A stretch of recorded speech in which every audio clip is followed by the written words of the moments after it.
नमस्कार दोस्तों, आज हम कक्षा 8वीं का तीसरा पाठ डीजी भारतम का अभ्यास पर चर्चा करेंगे। पहला अभ्यास है अधोलिखितानां प्रश्नानां उत्तराणि एक पदेन लिखत, अर्थात निम्नलिखित प्रश्न के उत्तर एक पद में लिखिए। प्रश्न नंबर क, कुत्र डिजिटल इंडिया इत्यस्य चर्चा भवति, अर्थात कहाँ डिजिटल इंडिया की चर्चा होता है। इसका उत्तर है संपूर्ण विश्व, अर्थात सारे संसार में।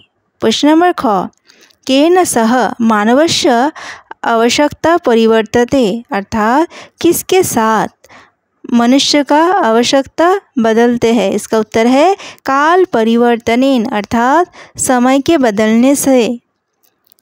प्रश्न नंबर ग, आपने वस्तूनां क्रय समये केषां अनिवार्यता न भविष्यति, अर्थात बाजार में वस्तु खरीदते समय किन के अनिवार्यता नहीं होगी। इसका उत्तर है रूपकानां, अर्थात रुपयों की।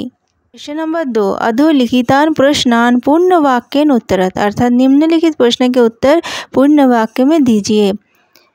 प्रश्न नंबर क, प्राचीन काले विद्या कथम गृह्यते स्म, अर्थात प्राचीन काले विद्या कैसे ग्रहण की जाती थी। इसका उत्तर है प्राचीन काले विद्या श्रुति परंपरा गृह्यते स्म, अर्थात प्राचीन काले विद्या सुनने की परंपरा से ग्रहण की जाती थी।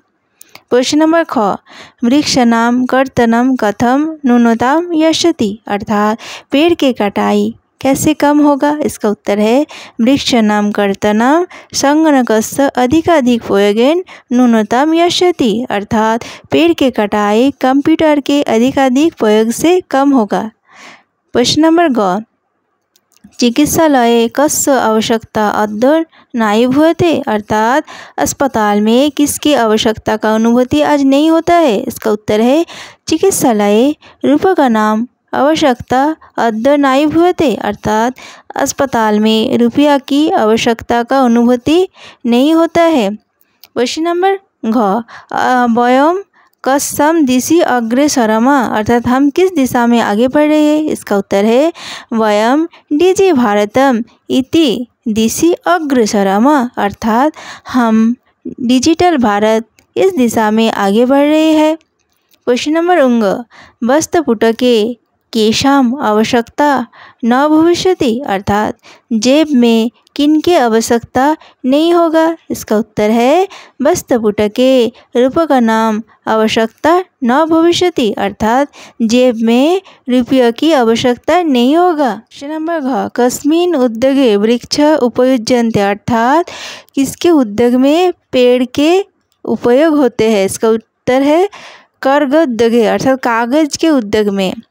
प्रश्न नंबर उंग, अद्य सर्वाणि कार्याणि केन साधितानि भवन्ति, अर्थात आज सभी कार्य कैसे सिद्ध होते हैं। इसका उत्तर है संगणक यंत्रेण, अर्थात कंप्यूटर यंत्र से।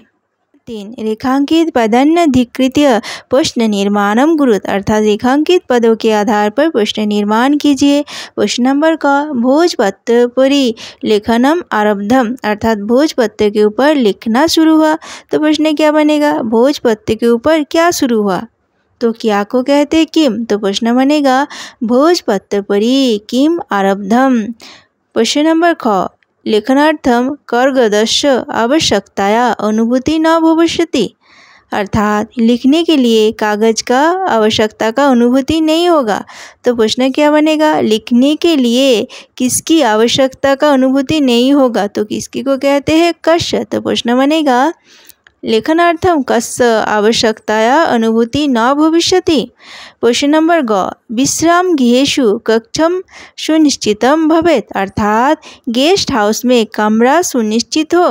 तो प्रश्न क्या बनेगा, कहाँ पर कहाँ कक्ष सुनिश्चित हो, तो कहाँ को कहते हैं कुत्र। तो प्रश्न बनेगा कुत्र कक्षम सुनिश्चितम भवेत्।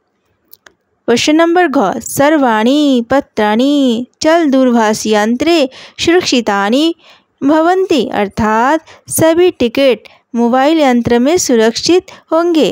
तो प्रश्न क्या बनेगा, सभी टिकट कहाँ पर सुरक्षित होंगे, तो कहाँ पर को कहते हैं कस्मिन्। तो प्रश्न बनेगा सर्वाणि पत्राणि कस्मिन् सुरक्षितानि भवन्ति। प्रश्न नंबर उंग, वयम उपचारार्थम चिकित्सालयम गच्छामः अर्थात हम इलाज के लिए अस्पताल जाते हैं। तो प्रश्न क्या बनेगा, हम किस लिए अस्पताल जाते हैं?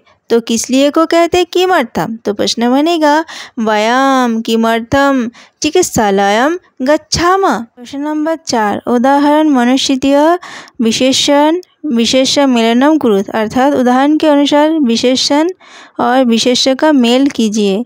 एक उदाहरण दिया है संपूर्ण भारते, उसी तरह होगा मौखिकम ज्ञानम, मनगता भावा, टंकिता सामग्री, महान उपकारो, मुद्राविहीन विनिमय। प्रश्न नंबर 5, अधलिखित पदायो संधिम कित्वा लिखत अर्थात निम्नलिखित पदों का संधि करके लिखिए। पदस्य प्लस अस्य पदाशयस्य, तालपत्र प्लस उपरि तालपत्रपरि, च प्लस अतिष्ठत चातिष्ठत, कर्गद प्लस उद्दगे कर्गोद्दगे, क्रय प्लस अर्थम क्रयार्थम, इति प्लस अनय इत्यनय, उपचार प्लस अर्थम उपचारार्थम। नंबर 6, उदाहरण मनुष्यतः अधोलिखितेन पदेन लघु वाक्य निर्माणम कुरुत अर्थात उदाहरण के अनुसार निम्नलिखित पदों में लघु वाक्य निर्माण कीजिए। एक उदाहरण दिया है जिज्ञासा, ममो मनसि वैज्ञानिकानां विषये जिज्ञासा अस्ति अर्थात मेरे मन में वैज्ञानिक विषय के बारे में जिज्ञासा होता है। आवश्यकता, वस्त्रपुटके रूपकानां आवश्यकता न भविष्यति अर्थात जेब में रुपये की आवश्यकता नहीं होगी। सामग्री, लिखिता सामग्री टंकिता सती बहुकालाय सुरक्षिता अतिष्ठत अर्थात लिखे हुए सामग्री टाइप के होने से बहुत समय तक सुरक्षित रहे। पर्यावरण सुरक्षा, विश्वभो पर्यावरण सुरक्षा भवति अर्थात पेड़ों से पर्यावरण सुरक्षित रहते हैं। विश्राम गृहम, जना तीर्थेषु विश्राम गृहम अन्वेषयन्ति अर्थात लोग तीर्थ स्थान पर जाकर गेस्ट हाउस ढूंढते हैं। प्रश्न नंबर 7, उदाहरणानुसारम कष्टक पदेतेषु पदेषु चतुर्थी प्रयुज्य रिक्तस्थान पूर्ति कुरुत अर्थात उदाहरण के अनुसार कष्टक में दिए गए पदों में चतुर्थी विभक्ति प्रयोग करके रिक्तस्थान पूर्ण कीजिए। यहाँ पर एक उदाहरण दिया है भिक्षुकाय धनम ददातु अर्थात भिखारी को धन दो। संपादन कारक में चतुर्थी विभक्ति का प्रयोग होता है। यहाँ पर देखो पुस्तकम देहि, यहाँ पर छात्र है तो यहाँ पर छात्राय अथवा छात्रेभ्यो लिख सकते हैं। छात्राय पुस्तकम देहि अर्थात छात्रों को किताब दो। अहम निर्धनाय वस्त्राणि ददामि अर्थात मैं निर्धन को कपड़ा देता हूँ। लताये पठनम रोचते अर्थात लता को पढ़ना अच्छा लगता है। तो फ्रेंड्स आज का पार्ट यही समाप्त होता है। उम्मीद है पार्ट आप लोगों को समझ में आया। तो जल्दी से इस वीडियो को लाइक कमेंट शेयर और सब्सक्राइब करें। धन्यवाद।